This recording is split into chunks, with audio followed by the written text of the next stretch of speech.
Hello students, स्वागत है आपका इस वीडियो में। तो आज की इस वीडियो हम बात करेंगे हिंदी कक्षा 10 में पूछे जाने वाले जीवन परिचय की, कि आप महाकवि सूरदास जी का जीवन परिचय कैसे अपनी बोर्ड एग्जाम की कॉपी में लिखें, ताकि आप 5 अंक में पूछा जाता है और आप आसानी से 5 अंक पा सकें। जीवन परिचय लिखने की ट्रिक क्या होती है, जीवन परिचय लिखते समय कौन कौन सी बातों को ध्यान में रखना है ताकि आपको एग्जाम में पूरे के पूरे नंबर दे, और क्या क्या गलतियाँ नहीं करनी है। तो आज की यह वीडियो आप लोगों के लिए काफ़ी ज़्यादा महत्वपूर्ण है, तो आप इस वीडियो को लास्ट तक ज़रूर देखें, तभी आप अच्छे तरीके से समझ पाएंगे और 5 नंबर तभी पा पाएंगे। तो चलिए शुरू करते हैं। जो महाकवि सूरदास जी का हमारा जीवन परिचय है, एग्जाम में जिस भी प्रश्न नंबर पर यह आया हो, मान लीजिए प्रश्नोत्तर संख्या 6 पे आया है, तो आपको ऐसे डाल देना प्रश्नोत्तर संख्या 6, ऐसे ही डाल देना अपनी एग्जाम की कॉपी में, और इधर भी लाइनिंग खींच देनी है, इधर भी लाइनिंग खींच देनी है, यानी दोनों तरफ आपको लाइनिंग खींच देनी है। लाइनिंग खींचने के बाद यह मतलब जो भी जीवन परिचय है, मान लीजिए सूरदास जी का है, तुलसीदास जी का है, तो उनका नाम हेडिंग में डाल देना है, ऐसे ही यहाँ पर डाल देना एक लाइन छोड़ते हुए। ये मैं बोर्ड एग्जाम में लिखने के लिए बता रहा हूँ, आप ऐसे ही अपने बोर्ड एग्जाम की कॉपी में लिखना और अच्छे तरीके से आप नंबर पाएंगे। तो ऐसे ही डाल देना महाकवि सूरदास, ऐसे डाल देना। उसके बाद आपको यहाँ पर एक कोने पर आपको हेडिंग लगानी है संक्षिप्त परिचय। पहले आप किसी भी लेखक हो या कवि हो, उसका पहले आपको संक्षिप्त परिचय देना है कि हाँ संक्षिप्त परिचय आप बता दें, क्योंकि संक्षिप्त परिचय देखकर ही एग्जाम आपको नंबर दे देता है, क्योंकि उसके पास इतना समय नहीं रहता आपकी एक एक कॉपी को अच्छे तरीके से जांची। और संक्षिप्त परिचय में आपको सभी चीज़ बता देना है। क्या क्या बताना है, जन्म कब हुआ, जन्म स्थान, फिर पिता का नाम, गुरु कौन थे, मृत्यु कब हुई, और रचनाएं। यदि माता पिता का नाम जानते हैं आप तो डालिएगा, नहीं जानते तो कोई बात नहीं, आपको नहीं डालना है बिल्कुल भी। तो जन्म कब हुआ, 1478 ईस्वी में। जन्म स्थान कहाँ है, तो रुनकता। पिता का क्या नाम था, रामदास। गुरु वल्लभाचार्य। मृत्यु 1583 ईस्वी लगभग लगा देना, क्योंकि ये डेट अभी नहीं मालूम है। रचनाएं सूरदास, सूरसागर, सूरसारावली और साहित्य लहरी। सूरसागर, सूरसारावली और साहित्य लहरी आपको डाल देना है, इनकी रचनाएं थी। तो ये हमारा क्या होगा, संक्षिप्त परिचय। तो आपको संक्षिप्त परिचय में सभी चीज़ बता देना है, ताकि एग्जामिनर यहीं से देख कर समझ जाए कि आपने क्या लिखा है जीवन परिचय में। तो ये हमारा होगा संक्षिप्त परिचय, इसे आपको डालना है बोर्ड एग्जाम की कॉपी में। देखिए एकदम ऐसे ही आपको लिखना है और अच्छी राइटिंग में। अब उसके संक्षिप्त परिचय हमने दे दिया, उसके बाद हमें क्या बताना है, जीवन परिचय। जीवन परिचय का हेडिंग भी ऐसे डालना है, अच्छे मतलब हाईलाइटेड होते हुए।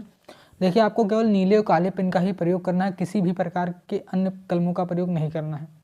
तो ऐसे डाल देना है, यहाँ पर भी ऐसे लाइनिंग खींच देनी है। उसके बाद साहित्यिक परिचय जीवन परिचय में आपको बताना है, हिंदी साहित्य के सर्वश्रेष्ठ कवि सूरदास जी का जन्म आगरा से मथुरा जाने वाली सड़क के पास रुनकता नामक ग्राम में 1478 ईस्वी में हुआ था। इसके बाद आपको बताना है, सूरदास सारस्वत ब्राह्मण परिवार में पैदा हुए थे।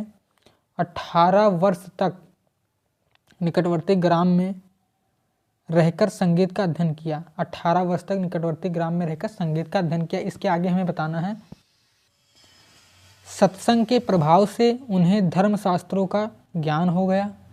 बचपन से ही विरक्त हो गए, गांव घाट पर रहने लगे थे। इतना बताना है। उसके बाद हमें आगे बताना है, ये वल्लभाचार्य के शिष्य बन गए और वहीं गोवर्धन पर्वत पर बने श्रीनाथ जी के मंदिर में कीर्तन करने लगे, भजन कीर्तन करने लगे, करने के लिए रख लिए गए। आपको इतना बता देना।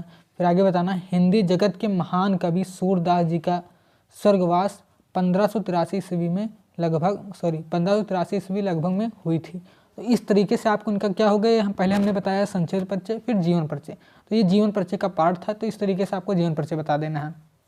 अब उसके बाद क्या करना है, देखिए संक्षिप्त परिचय हो गया, जीवन परिचय हो गया। अब हमें रचनाएं बताना है, क्योंकि जो जीवन परिचय पूछा जाता है वो 3 नंबर का हमारा जीवन परिचय रहता है, प्लस 2 नंबर का हमारी रचनाएं रहती हैं। तो आपको रचनाएं बिल्कुल ही डालना है, भूलना नहीं, क्योंकि 2 नंबर आपके कट जाएंगे। तो रचनाएं आपको डालना है। यदि आप ऐसे ही लिखेंगे तो 5 नंबर पूरे के पूरे एग्जामिनर देगा, क्योंकि जीवन परिचय में एक भी नंबर नहीं कटते हैं, तो आपका भी नंबर नहीं कटेगा। बात करते हैं सूरदास जी की रचनाओं की। तो इसमें डालना है, सूरदास जी की प्रमुख रचनाएं निम्नवत हैं। ऐसे हेडिंग डाल देना है यहाँ पर कोने पर, रचनाएं। कौन कौन सी रचनाएं हैं, सूरसागर, सूरसारावली, साहित्य लहरी। आपको कम से कम 3 रचनाएं डाल देना है। तो ये हमारी 3 रचनाएं होगी, सूरसागर, सूरसारावली, साहित्य लहरी। तो इस तरीके से आपको रचनाएं डालना है। तो आपको ऐसे ही अपनी बोर्ड एग्जाम की कॉपी में लिखना है, एकदम सेम टू सेम अपनी कॉपी में उतार लीजिए, आप स्क्रीनशॉट ले लीजिए, ऐसे ही आपको अपनी कॉपी में लिख लेना है। बोर्ड एग्जाम की कॉपी में ऐसे ही लिखना है जैसे मैंने आपको बताया है, इसी प्रकार से आपको एकदम लिखना है, कोई भी गलती नहीं करनी है। ऐसे ही कॉपी में हेडिंग डालना है, प्रश्नोत्तर संख्या, फिर जिस भी लेखक या कवि का लिखेंगे उसका नाम डाल देना है, फिर यहाँ कोने पर आपको संक्षिप्त परिचय डालना है।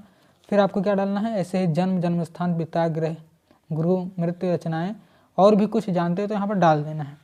और फिर यहाँ पर बात करते हैं जीवन परिचय की, ऐसे यहाँ पर जीवन परिचय डाल देना है। देखिए ऐसे ही आपको लिखना है अपनी बोर्ड एग्जाम की कॉपी में। और फिर उसके बाद आपको यहाँ पर रचनाएं बताना है, रचनाएं कौन कौन सी, सूर सागर, सूर सारावली, साहित्य लहरी और जो पार्ट बचा था उसके बताया गया है। इस प्रकार से यदि आप एग्जाम की कॉपी में लिखते हैं तो निश्चित ही आप 5 नंबर प्राप्त करेंगे अपनी बोर्ड एग्जाम की कॉपी में। तो आशा करता हूँ कि आपको यह वीडियो पसंद आई होगी। वीडियो पसंद आए तो वीडियो को लाइक कर दीजिए, चैनल पर नए सब्सक्राइब कर लीजिए। मिलते हैं अगली वीडियो में, तब तक के लिए जय हिंद।